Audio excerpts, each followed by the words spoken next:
creo que sí, evidentemente tiene una situación eh, más que ética de intención, ¿no? Es decir, que haya una intención de contar algo con un propósito. Y desde el punto de vista más sencillo, la manera de llamarlo, es que se hace cargo de transmitir ciertos testimonios que me parecen relevantes, que se, que se lean, que se vean, que se escuchen, eh, sobre los temas de sus cómics, que son la violencia que hubo en el Perú y cuyas consecuencias siguen hasta hoy.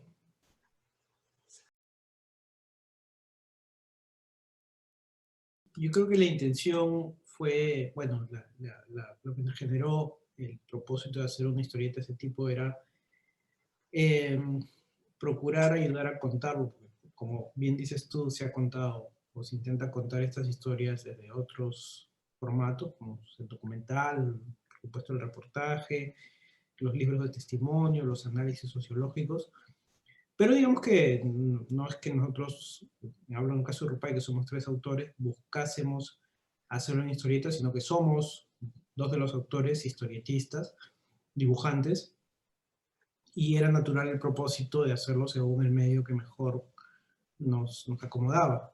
Además, todavía es un medio relativo, o lo era, pero o sea, lo sigue siendo, pero en ese entonces un poco más, un medio relativamente raro a ese tipo de intenciones. Ahora, bueno, hay muchos más que hacen cómic documental, cómic de memoria, cómic testimonial. Eh, pero hace unos 10 años había muchos menos, así que también ese era un interés de ver hasta qué punto podíamos usar ese medio, eh, que tiene algunas particularidades. Por ejemplo, usa obviamente mucho la imagen, que es una manera de acercar al lector desde, digamos, no desde el texto, desde lo letrado. Y eso puede tener alguna fuerza, creo yo, porque las imágenes pueden tener un impulso emotivo más al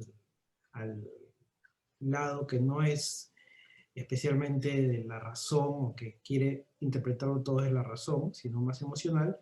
Y por eso creemos que eh, en las imágenes sobre un tema tan fuerte algo hay de especialmente mm, capaz de mover al lector a través de estas mismas imágenes, ¿no?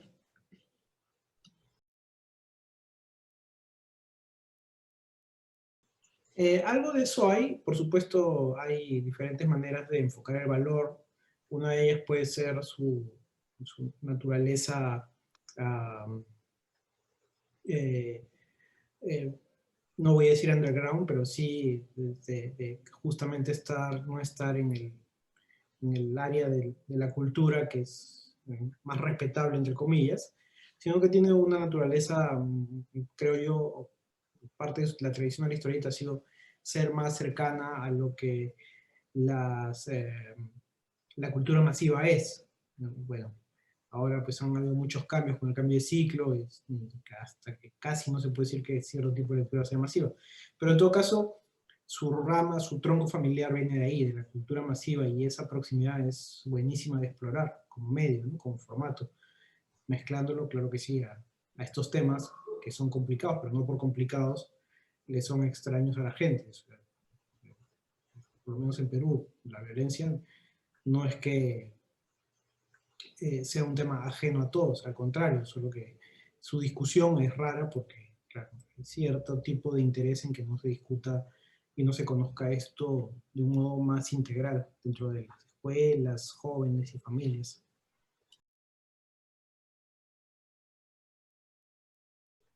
En Perú hay etapas, ¿no? Claro, sí, creo que como en todos los países hay etapas donde las cosas se van, a veces bajan en intensidad, bajan en interés, bajan en difusión, y luego hay etapas donde hay una eclosión, hay un surgimiento de publicaciones, autores, ferias, eh, interés en los medios, en los periódicos, en los diarios. Ahora, particularmente esta ha sido, pues, creo que muy particular esta etapa de la pandemia porque muchas iniciativas se han anulado, es evidente, ¿no? En todo el mundo.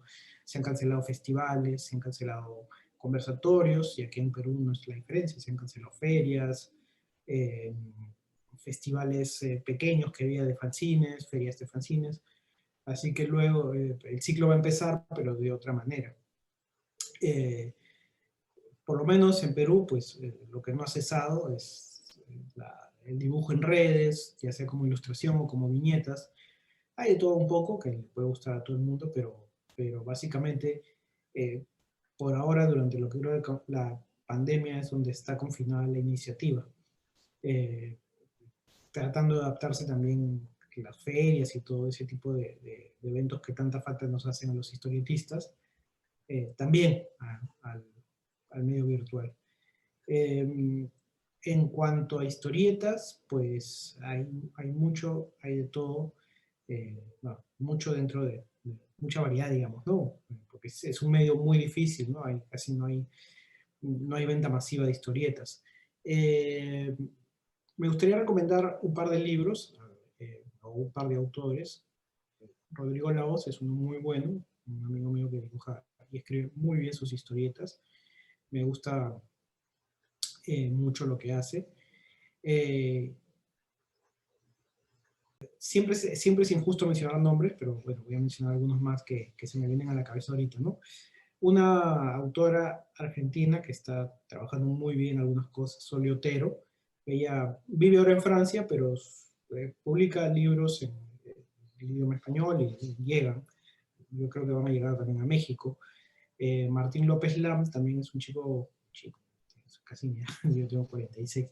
Eh, pero, digamos, también está haciendo cosas muy interesantes en Europa, tanto Sole como Martín pues, les permite usar el formato de novela gráfica, que es el que está más vigente en España y en Francia, cuando en Sudamérica pues todavía trastabillamos con ese formato en sí.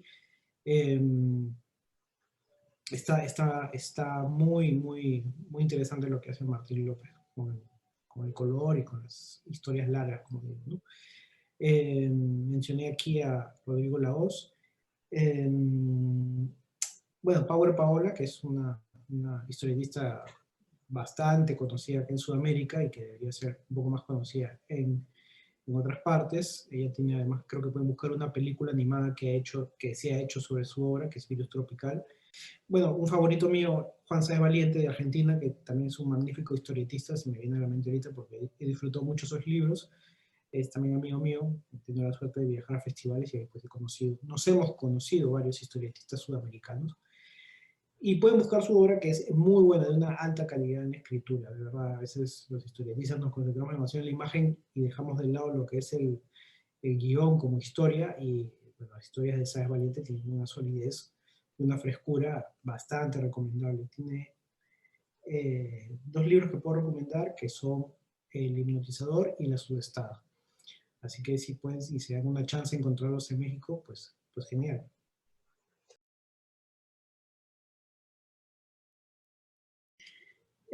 Basada en la experiencia de Perú, pues relativa, aunque últimamente hay muchas y muy buenas iniciativas en Perú, eh, tratando de sacar adelante lo que es la historieta. Aquí pues no hay apoyo oficial casi, ¿no? Recién, bueno, este año hay un proyecto que coincide con el Bicentenario, los 200 años de Independencia, donde va a salir una línea de libros en historietas sobre personajes que no son los próceres habituales, los héroes habituales. Me parece buenísimo que hayan contado con historietas. Yo estoy dentro de ese proyecto, así que puedo dar fe que es un muy bonito esfuerzo para que la historieta tenga una relevancia. Y sí, yo creo que se desperdicia muchísimo el potencial de la historieta pedagógicamente. eh, Además, digamos, no pedagógicamente solamente, sino como instrumento para que haya clases divertidas, bacanes, donde se puedan contar cosas, donde los chicos puedan decir cosas más desinhibidos en su lenguaje, porque no necesariamente lo tienen que contar en una historieta clásica, puede ser anime, puede ser collage, puede ser hecho en computadora. Y pienso que ahí hay un potencial que debería aprovecharse definitivamente, ¿no? Como digo, sé, o sea, yo he visto, ¿no? Sé que hay becas y fondos en Chile, en Colombia. Eso no hay en Perú, en México, ¿no? En Perú no hay un fondo de apoyo. excepto unos concursos que han salido, sí me estaba olvidando, iba a ser injusto, hay unos concursos de apoyo que son en general para libros, y se puede postular con historieta, y tengo amigos que no han ganado en historieta, pero sí han ganado como apoyo editorial para irse de viaje o para hacer un libro ilustrado, lo cual en cierta forma sigue siendo una manera de apoyar a la historieta.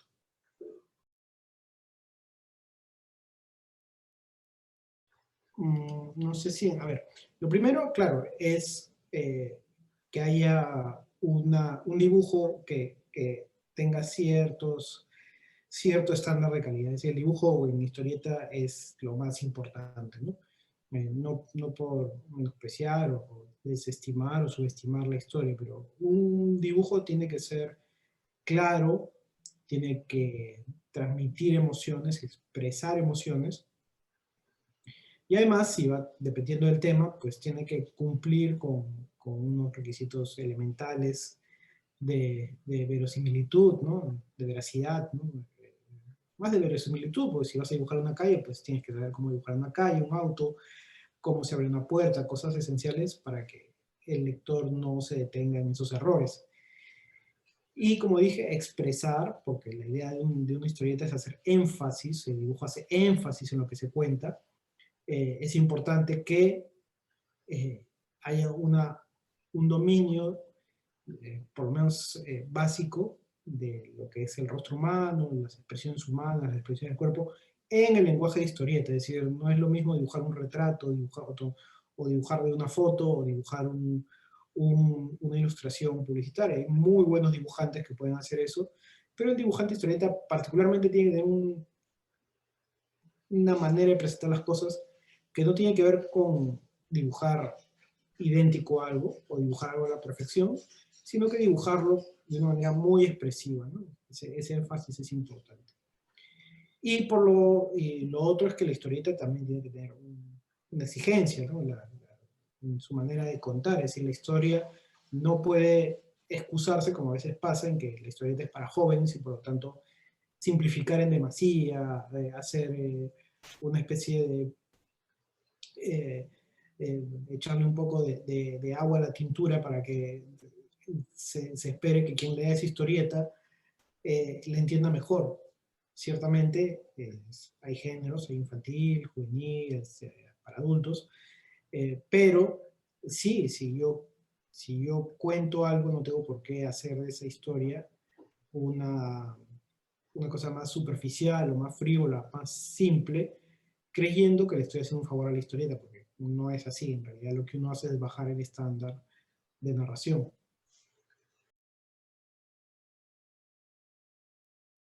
En Rupai lo que hicimos, porque es un libro hecho con dos personas más, Lucho Rosell y Alfredo Villar, pues lo primero era escoger los casos.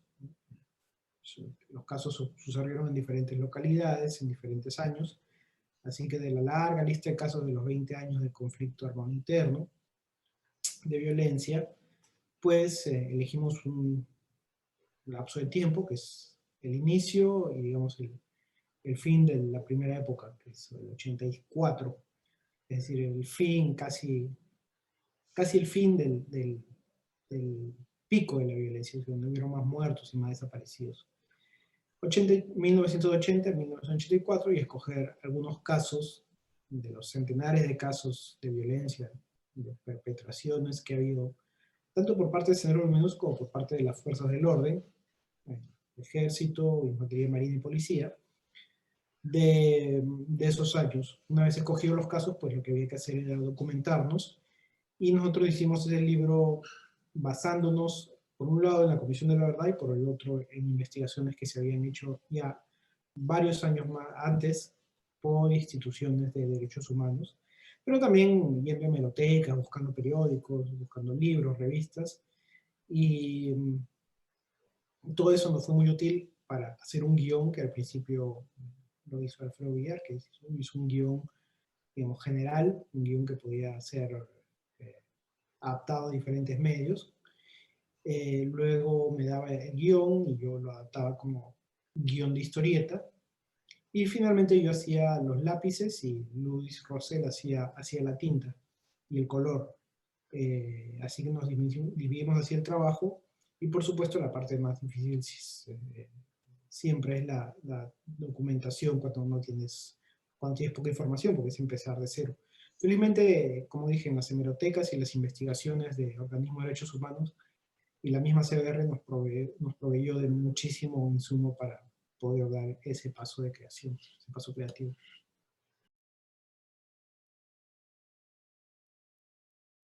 Esto fue una decisión grupal, no fue una decisión mía. Recordemos que el RUPAI fue hecho por 3 personas y fue parte del hallazgo de ir a hemerotecas y bibliotecas y encontrar revistas viejas. Es decir, creímos que estos documentos aportaban un registro bastante interesante a lo que estábamos contando. Permitían acercar al lector, porque además recordemos que muchos de los casos de RUPAI ocurrieron entre el 80 y 85, como dije, es decir, hace 25, 30 años. Eh, Incluso las portadas de diarios están ahí con el fotocopiado original con el cual los conseguimos. Es una manera de traer la textura del pasado al presente y que eso también le produzca al lector una reacción, una manera de entender que esa historia pues tenía su propio registro. Eh, Como dije, porque tuvimos la suerte de poder encontrar muchas de estas historias en la Biblioteca Nacional y eh, trabajar con ellas en ese tipo de formato.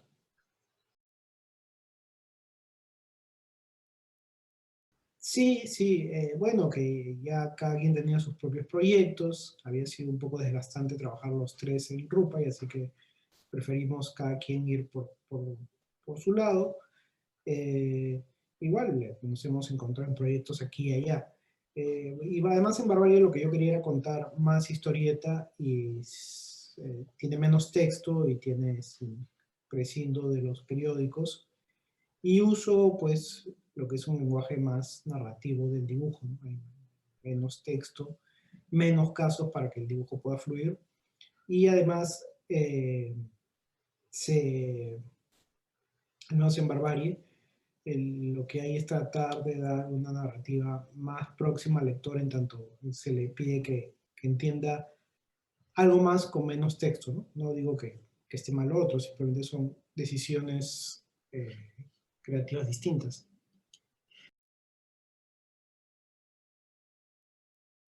Creo que por supuesto depende, ¿no? Hay que tener criterio para saber qué se acerca y qué no se acerca a un adolescente. Hay cosas que hay que leerlas en compañía o con la guía o con el criterio de un adulto. Y también es cierto que hay cosas que son muy fuertes y no sé, uno no puede dejar que solamente se quede el chico con la impresión, el shock visual o el shock de la historia. Pienso yo que hay pues que no ser ni siquiera gratuito en esos temas con lo que se quiere contar. Pero por lo demás, eso no quiere decir que deba aspirarse a una suerte de censura, ¿no? De control previo. Pienso yo más bien que lo que hay que hacer es, si hay un material que se considera, y me pasa a mí también, porque cuando me dicen, oye, esto se lo puede dar un chico de 8 años, de 10 años, de 9 años, digo, bueno, no, 8 años me parece muy chiquito todavía, pero si le vas a dar esto, quieres leer esto, quieres que alguien de 9, 10 años lea esto, pues confío que le vas a acompañar, que vas a estar ahí presente, o por lo menos le vas a dejar saber que hay preguntas que está en completa libertad de hacer, porque la idea es eso, ¿no? Eh, la posibilidad que alguien eh, use este libro solamente además, no es la idea que use este libro como único referente de lo que la violencia fue, porque también hay muy buenos documentales, reportajes y, por supuesto, otros libros que han tratado el tema, ¿no?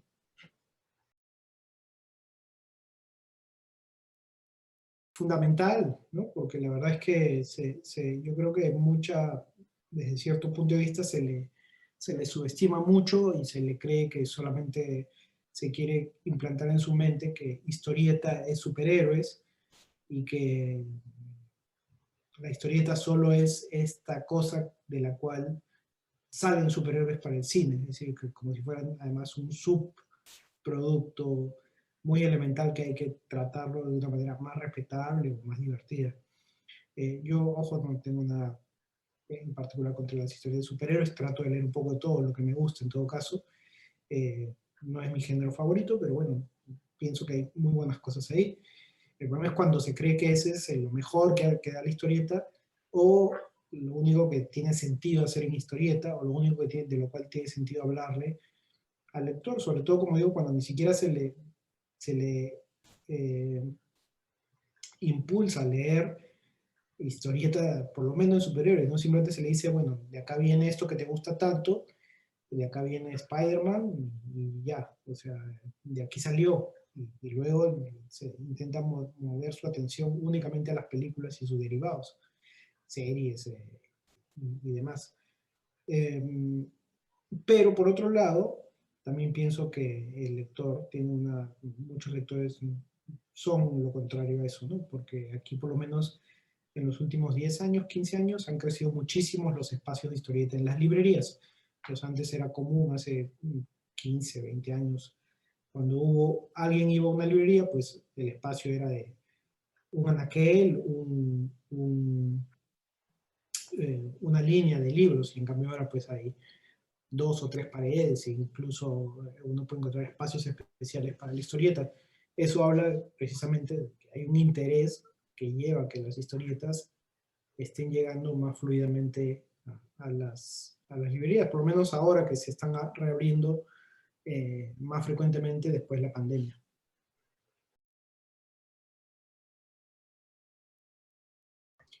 Sí, sí, creo que coincidimos en parte, ¿no? O casi totalmente, de verdad. Ahí se podría decir que se podría hacer un buen puente entre los productos masivos de ahora y la tradición de la historieta, incluso de superhéroes, que tiene una tradición muy rica, ¿no? Y además, que yo creo que a los niños les encanta leer. Yo a mi sobrino le he dado historietas de superhéroes, eh, de películas que él ha visto y se ha sorprendido, ¿no? Ha dicho, bueno, yo pensé que esto, pues, sabía que esto venía un cómic, pero pensé que los cómics se habían dejado de imprimir hace años, ¿no? O sea, que esos cómics ya no existían, que se habían hecho polvo. Entonces le dije, no, estos, en realidad, lo que cuentan en el cine es muy distinto a lo que puedes leer aquí. O sea, aquí hay mucho más. Eh, Además, en las películas ya las viste 50 veces y solamente duran 2 horas. En cambio, de las historietas hay muchísimos personajes en muchos números. Entonces es cierto que, y hablamos de lectores jóvenes o adolescentes, eso podría servir para aproximarlos a un medio que tiene pues mucha variedad. Cierto es que, como tú dices, también, claro, hay que esperar cierta exigencia del lector, pero ahí entramos a un tema más difícil, ¿no? Más complicado, es exactamente cómo llamar la atención de ese lector, cómo mantener su concentración en un tiempo donde los medios justamente buscan lo contrario, precisamente funcionan de la manera contraria, es decir, con el mínimo espacio de concentración y buscando más bien la dispersión. Pongamos que yo podía pasarme pues leyendo, yo tengo 46 años y cuando era niño pues podía leer el mismo número de historieta 50 veces, me podía pasar horas y horas en un sofá viendo y reviendo la misma historieta. O sea, eso era, creo que, normal hasta cierta época, pero pienso que eso es muy difícil de lograr ahora, o en todo caso, pienso que no es imposible, pero que es difícil competir con otros formatos, así que ahí sí, pues yo me hago las mismas preguntas que tú, cómo llegar a hacer que la historieta recupere un sitio de lectura mucho más preferencial, mucho más motivador además.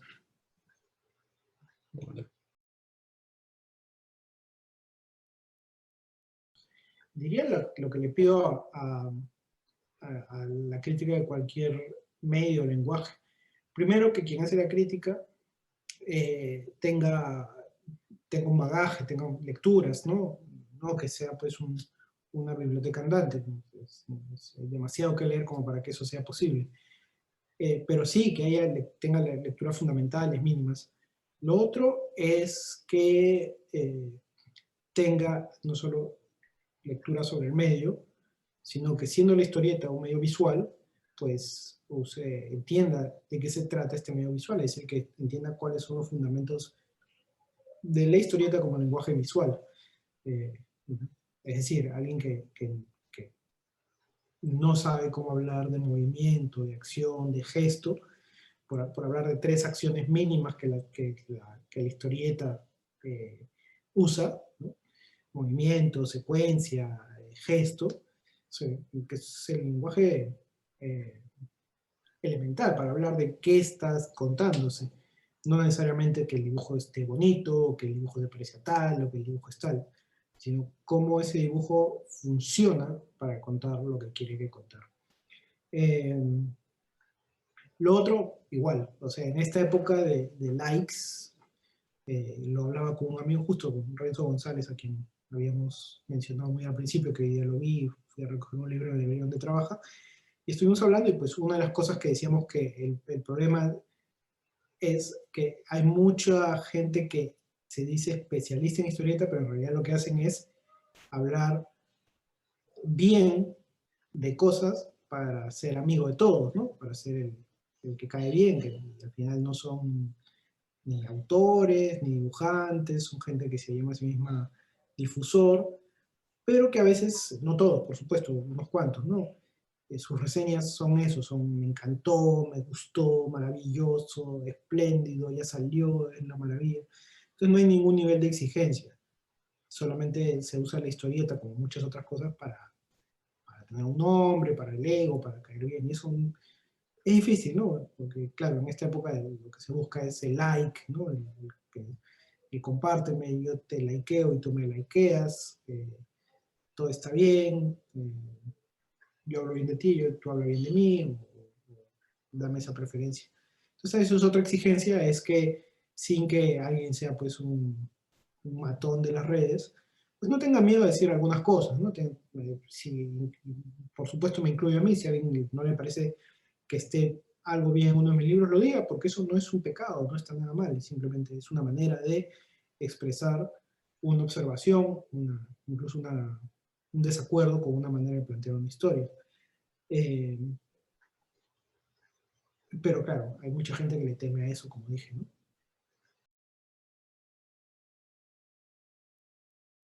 Justamente lo que se quiere es que el cómic llegue a otras personas. Entonces, si estas otras personas pues son jóvenes, por ejemplo, que usan mucho el celular o la tablet en ese tiempo, bueno, tablet y celular, pues hay que llegarles con un tema muy complicado, que además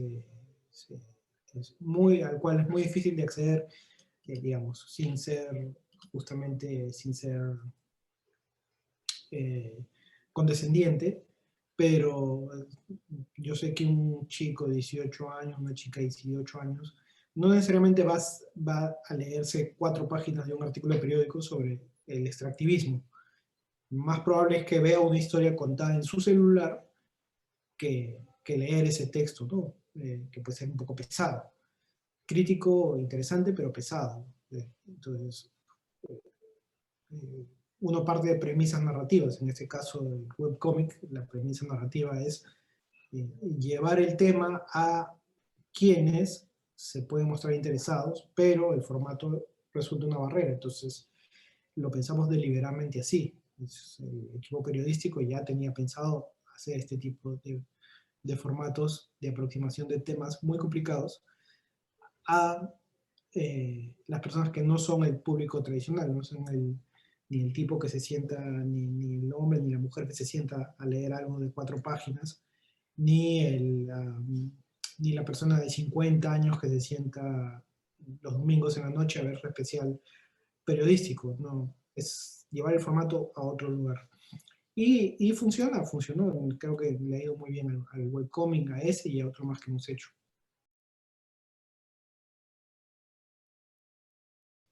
En el webcomic, yo he trabajado en alianza con 2 grupos de periodistas independientes, justamente que trabajan con internet, con la web, con las redes, porque los medios masivos tienen sus propias limitaciones.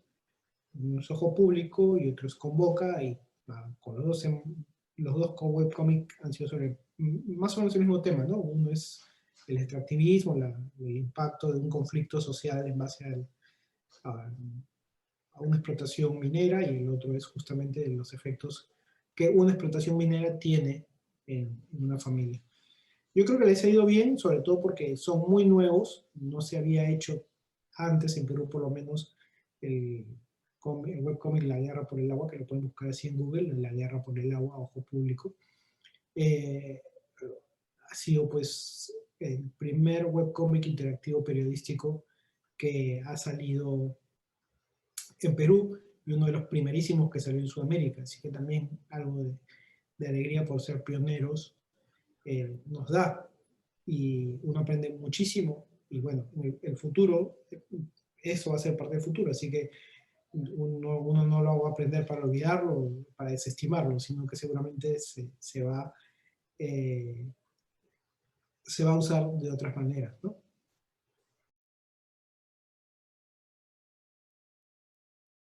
Pienso, pues, qué tanto con el tipo de cómics que haces, qué tanto pesa la crítica o qué tanto importa eh, para seguir adelante, ¿no? O qué tanto le ha dado, qué tanta importancia le da, ¿no? Uh -huh. Al final del día, es lo que hacemos, pero bueno, adelante, adelante, por favor. Sí, no, no, relativa, claro, siempre importa, siempre ayuda. Hay que diferenciar la crítica de la difusión. Yo creo que como la historieta suele ser muy poco difundida, siempre se agradece las menciones en prensa. Aquí Claro. como no hay mucha crítica de historieta, en realidad no es que alguien agarre las historietas y diga me parece bien o me parece mal. En redes hay, sí la hay. Ujú. Generalmente a lo que yo hago no le va mal. A pesar de tocar temas políticos fuertes, pues Sí. lo que puedo esperar es a veces a ciertos troles. Pero en general lo que sí, no en particular sobre mis libros, pero a veces sí sucede lo que hablaba, que es que justamente pasa que hay supuestos difusores de la historieta, pero en realidad lo que son, eh, eh, no hay un criterio para lo que es bueno y malo, simplemente todo lo que sale es bueno, porque no quieren caerle mal a nadie, entonces eso sí es un problema, porque al final lo que debería ser una crítica de historieta se convierte en una, en una columna de felicitaciones, y eso siempre es problemático, porque hace creer que todos están bien cuando todos tenemos algo en que mejorar, ¿no? ¿Te han pedido que hagas críticas sobre algo o sobre el trabajo de alguien? ¿Y cómo te ha ido también? Yo las hago algunas críticas sobre historieta, de hecho, cuando leo algo y me interesa, he hablado de trabajos de México, cuando regresé de México, hablé, por ejemplo, dije, he ido a México y hablé de tu trabajo, ¿no? O sea, puse los libros en una mesa, les tomé fotos y dije, me ha llegado, he traído estos libros y se está moviendo mucho en México, cuando voy a Brasil, cuando he ido a Brasil, perdón, cuando he ido a Chile, me gusta hablar de lo que veo. Y en el caso peruano, pues sí, yo además no es algo que a mí me afecte, pero sí he hecho algunas críticas, trato de ser respetuoso, pero sí trato de ser exigente, y por eso hay personas que creen que dicen que soy muy, muy duro, ¿no? Muy duro con algunas cosas.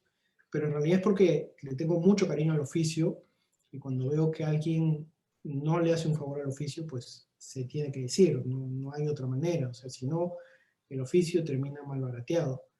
Y pasa en casos extremos en Perú, que hay en el último año han salido un par de cosas que nunca debieron salir en prensa, como si un editor tuviera criterios. Es pésimos ejemplos de cómic. En particular, uno era un cómic histórico que era un desastre, como yo dije, un mamarracho. Y claro, hay gente que dijo, bueno, está bien que alguien lo tenga que decir. Y hay alguien que dijo, bueno, eso no se dice, ¿no? ¿Para qué vas a criticar colegas? Creo que pasa en todas partes. Eh, y por otro lado, también he hecho algunas en los últimos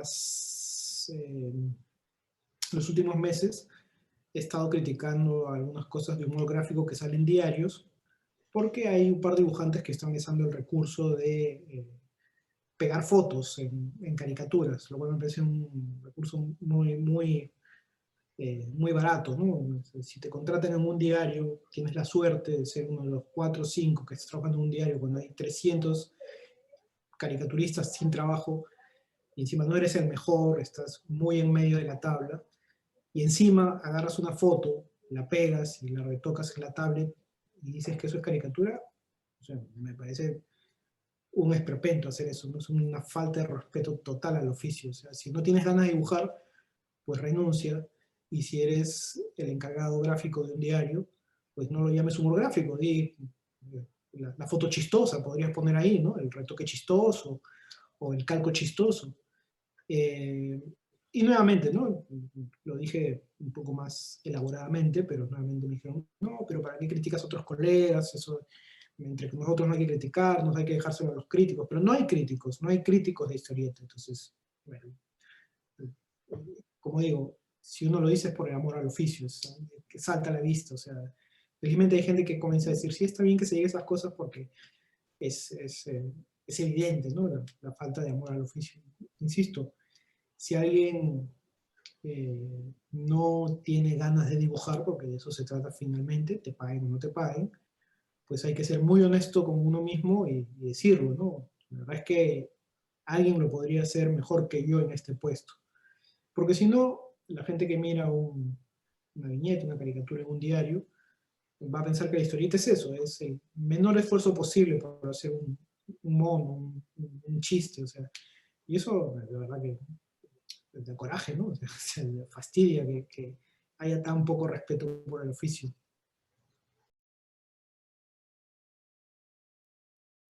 Si hubiera más puntos de vista, probablemente se llegarían a ideas más ricas, más enriquecidas, pero si todo se interpreta en base a no critico porque me van a criticar, tengo miedo de decir algo porque puede ser usado en mi contra, me van a decir crítico, me van a decir renegó, me van a decir que yo me creo, pues, aquí en Perú se usa el término, la frase de la última chupada del mango, soy lo máximo, ¿no? Soy lo mejor.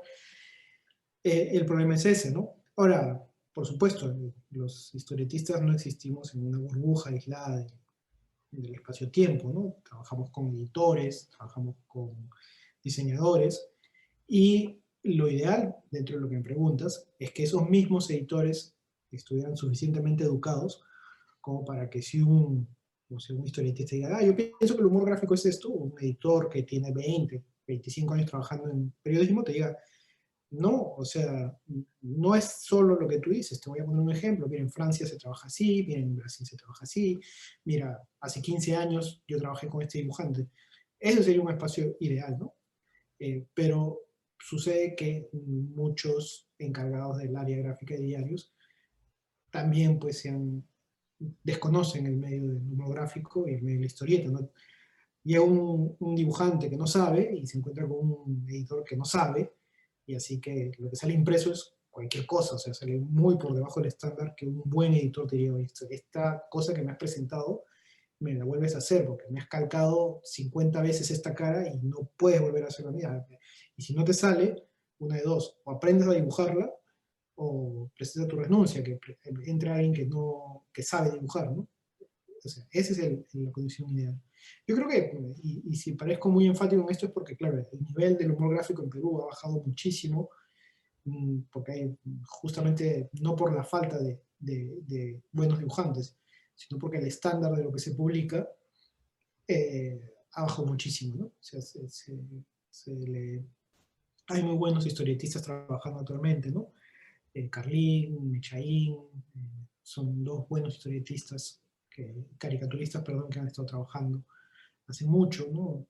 En redes está Lucho Rosell, que hizo conmigo Rupay, eh, pero también hay cosas bastante impublicables. Una cosa más, añadir algo más. En Perú los últimos años han sido de concentración de la prensa, entonces hay un control tácito de la prensa en favor de la derecha, entonces muy pocos historietistas realmente críticos sobreviven. De hecho, uno de los dos que mencionó, Mechaín, tuvo que salir del diario porque se le cerraban más y más líneas de trabajo, es decir, menos cosas podían ser referidas en su trabajo que no ofendan a la línea del periódico donde él estaba, que pasó de ser de centro ser de derecha y cada vez más derecha, y Mechain tuvo que salir del diario, no le quedaba de otra, porque hubiera terminado dibujando solo lo que la directora del periódico quedaba. Y eso está pasando, ¿no? La última elección en Perú ha sido clarísima en eso, ¿no? 95% de los medios, día y noche, hablaban muy bien de Keiko Fujimori y atacaban todo lo que era la izquierda. Ha sido, pues, devastador, pero al ver el nivel al que han caído los medios, pero a la vez muy claro de lo que los tiempos traen sobre el oficio, ¿no? De periodista y dibujante, además, ¿no?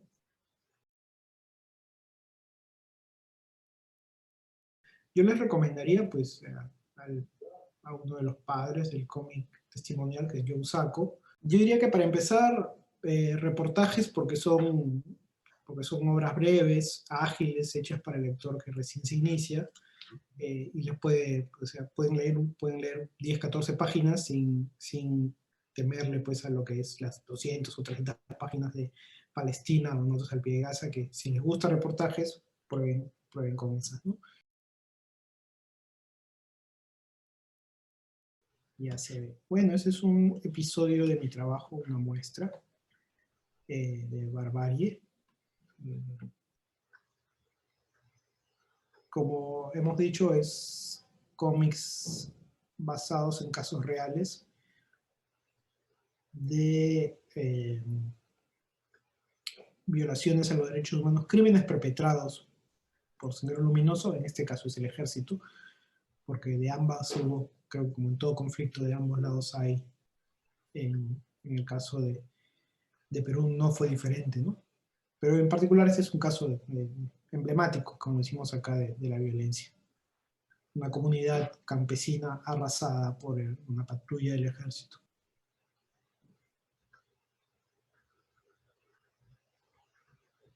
Incluyendo violaciones, golpizas y otras atrocidades más.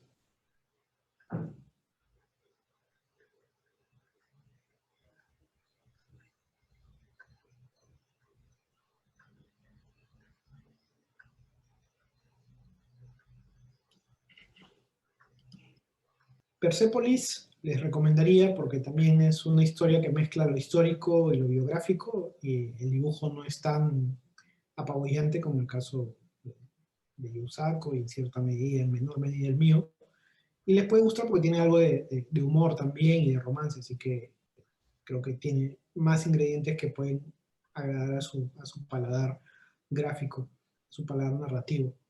Y Mouse, solamente porque, claro, para justamente decir que hay que ir a las fuentes siempre, pues busquen Mouse, es una historia muy buena, de, de, que nuevamente mezcla lo biográfico y lo testimonial, contado de una manera diferente, ¿no? No es una historia de vida, pero a la vez es una historia del holocausto, contado en justamente este medio que no nos interesa, que es la historieta.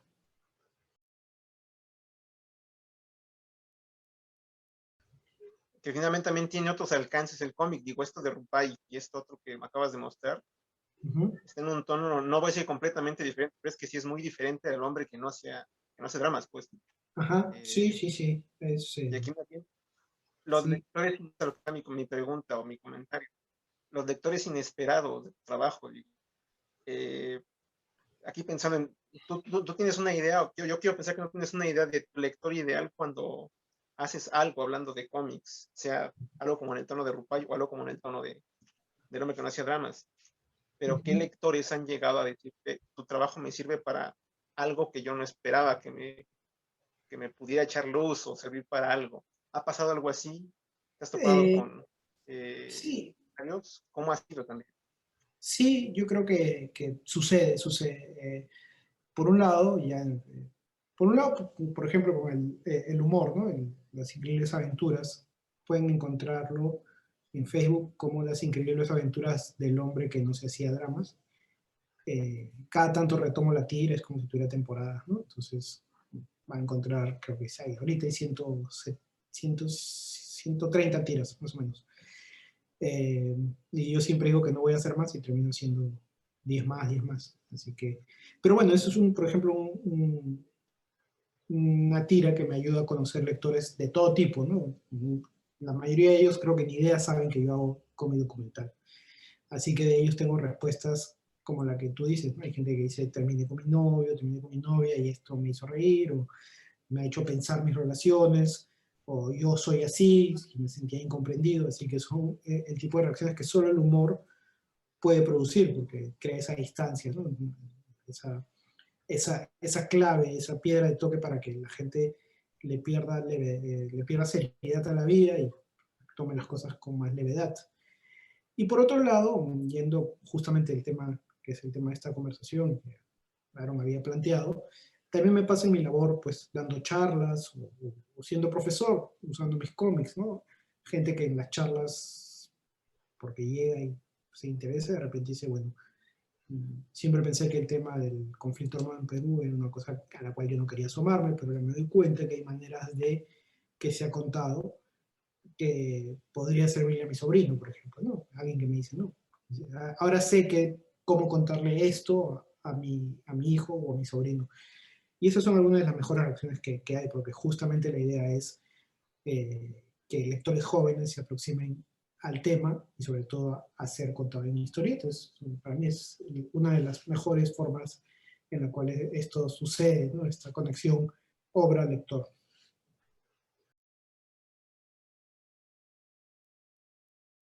Lo que, lo que de repente quisiera preguntar, o a ver, Jesús, tipo que nos platiques, no sé si la charla ya está cerrando, pero es tú más o menos cómo es ahorita eh, este momento en el que se está usando el cómic o la novela gráfica como herramienta, ¿no? Pedagógica, y más o menos cómo ves no sé, pues el avance educativo en cuanto a esta herramienta, por lo menos en un contexto como el Perú.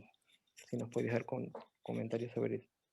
Yo pienso que es incipiente, pero espero que, no sé, lo que pasa es que tampoco pienso que la historieta tenga un valor educativo per se, sino que, claro, hay gente que puede tener esa cualidad de usar la historieta para usarla educativamente. Pero pienso que más bien no tanto la palabra educar, sino la palabra eh, interesar, porque educar pues es una cosa que corresponde exactamente a los pedagogos, ¿no? A los expertos en eso. Pero con interesar tenemos bastante, y si una historieta interesa a un lector en un tema que no es usual que se atraiga con ese formato, pues ya tenemos bastante, ¿no? Lo demás es, como hemos estado hablando, parte de la complicidad entre el lector, la exigencia que se hace al lector y la exigencia que se hace al autor. Si las dos cosas tienen un buen nivel de confluencia, pues la cosa va de maravillas, ¿no? Es la mejor educación es la que se hace sin forzar la educación, sino más bien interesando y atrayendo la curiosidad de la persona, sobre todo si es un trabajo crítico, como una carga crítica. La idea es ver qué otras cosas se van reconstruyendo después de la pandemia, ¿no? Porque va a ser pues todo un horizonte cultural distinto, ¿no?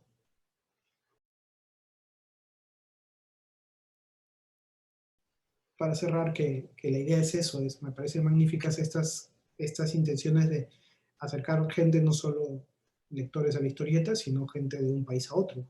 Y eso es una muy buena manera también de pasar esas barreras culturales que a veces son tan difíciles de pasar, pero que curiosamente, gracias a la pandemia, hemos descubierto que están a un clic o a una ventana digital, y eso es una cosa positiva con la cual hay que quedarnos y que seguramente, como dije, va a ayudar a replantear el horizonte cultural post pandemia y sobre todo post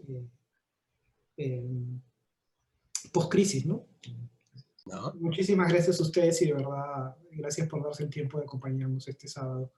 Y encantado de compartir lo que uno sabe con ustedes. Y gracias a Octavio, un gusto verlo después de tiempo y felicitaciones por seguir adelante con el trabajo testimonial.